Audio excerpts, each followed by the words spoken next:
In many situations, the status line in HyperChem tells you everything you need to know about a calculation. The energy of the gradient that was converged and so on and so forth.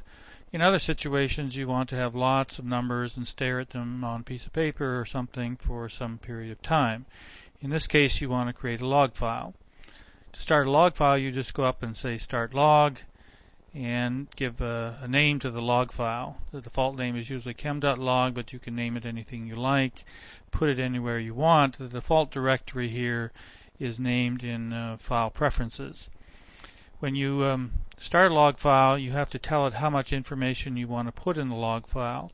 This is a number between 0 and 9, 0 being the minimum information, 9 generally being the maximum.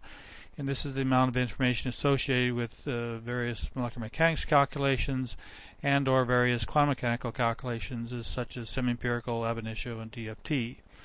So let's just look at 0 in this particular situation.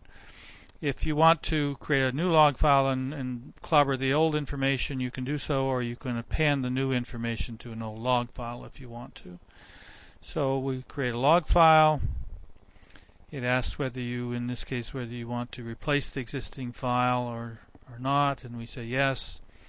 There's already a log file out there named chem.log. And so we go do a calculation. In this case, we're just going to do a simple ab initio calculation. Calculation is over. Here's the status line, but there is information in the log file. We stop the logging of information, bring up the log file and look at it. And here's the log file.